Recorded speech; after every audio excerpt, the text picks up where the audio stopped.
There's a lot of things in our life right now that offer a distraction. They offer like a way out. You can find connection elsewhere. You can find fulfillment elsewhere. It's like there's a lot of these promises. So if you have this thing promising, like, oh, we'll solve all your problems, why would you turn and face the hard thing?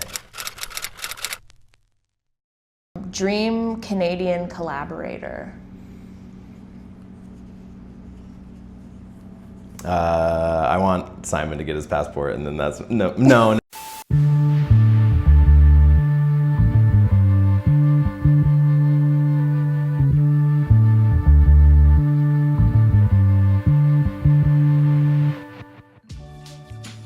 What drew you to making it such a Vancouver-based story, or is it more in your head kind of just like a Pacific Northwest story? But I just found it an amazing city, and I think this weird condescension towards it. It feels like completely practical. It feels like it has no grounds in like, this is a bad city that you shouldn't set movies in. I mean, there's so many amazing stories to tell. It's like all the characters in this movie are like, to me, are like Vancouver characters. These weird sentiments that there's like no culture in Vancouver or whatever, but it's like, it's just not true. Ever since I was a kid and I was like shooting pictures or shooting movies, I was always really obsessed with capturing the landscape. I think it's really hard to shoot the landscape. Even just on a technical level, just trying to shoot that. Andre Liskov, my cinematographer, shouldered a lot of that weight. Because yeah, I think I've seen movies set here, like I think about like Sleepless in Seattle. My PNW chip on my shoulder was like, they're not capturing it right. So I think we got pretty close on this one, and I think I'm excited to try more stuff. What's your favorite Vancouver cafe or spot to write in? Oh, for writing. Aperture on Main and 25th. In the back room? In the back Yeah, room, exactly. And then if you wait long enough, you can get a beer. My favorite alleys in Vancouver. There's a little park in Fairview called Chocolate Park. It's really, really small. It's like 2 park benches, and it has a great little view of the city. China Creek Park North. I just have so many very, very, very fond memories. Let's see if I can come up with one other. Honeybee, Bruncheonette, that's what's up.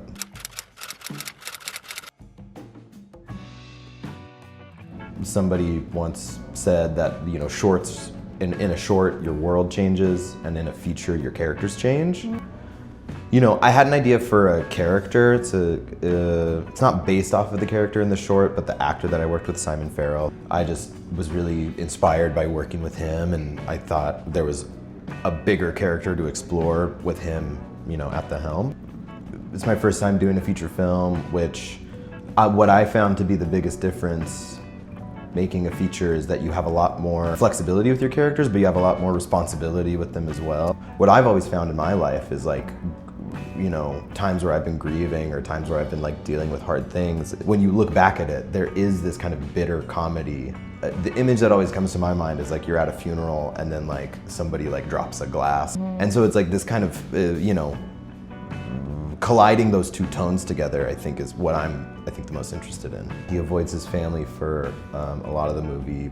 As a way to protect himself, he's kind of invented wrongdoings on the other side so that he can justify his separation, his removal. And I think we all do that because it's hard to like see yourself as in anything other than the main character. Something that really stuck with me was like the secret societies around like the turn of the century. Like Shriners were like a big inspiration for this. Those to me, I really connected with because it's people looking for like a social club. And then I think that when people meet like that, it's easy for those things to get carried away. In the movie, I think a lot of the people in that group, it is working for them. But I think Ernest's character, and I think that's where like my connection came in, was I think as you're growing up, you're trying to find different activities or different things, like different ways of life that feel true to you. And you might do it because it seems your friends are telling you or other people are telling you that this really works for them. But ultimately you have to listen to yourself. I mean, I think the other thing with the leader of the group, Roman,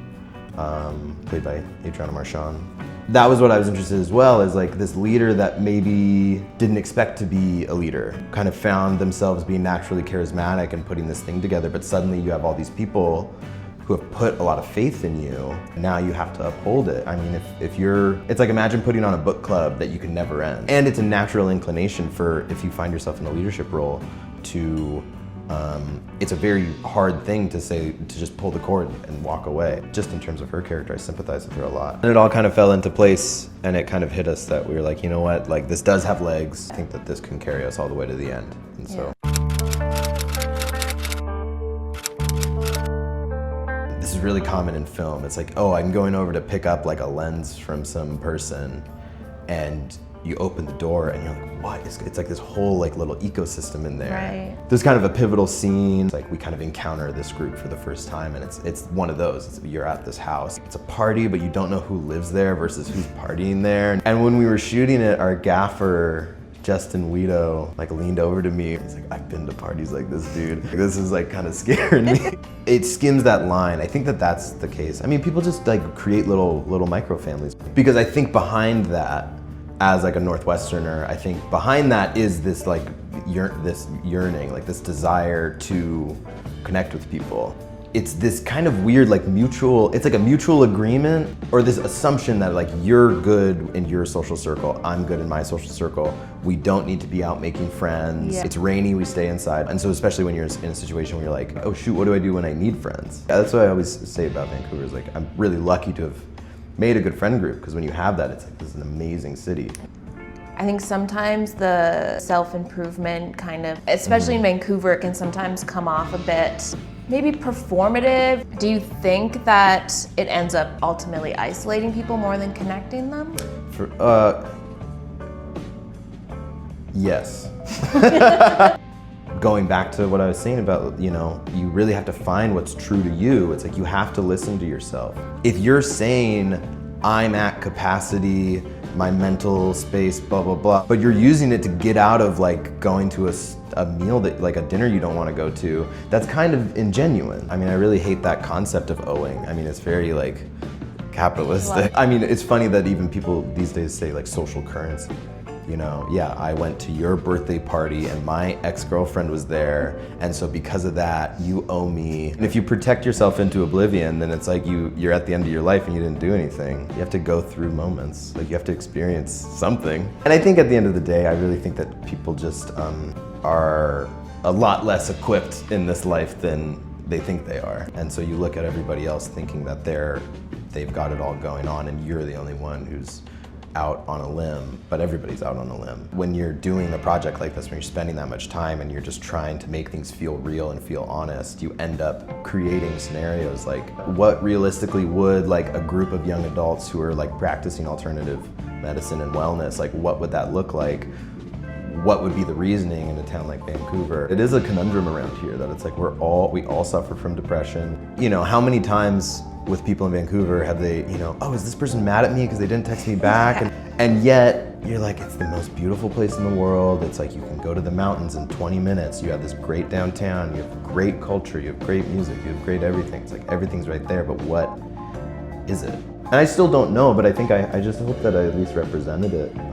You put up with it, I guess. I don't know if anyone will be able to crack that case of no, why. But I'll try again. I'll make another one and see if I get closer.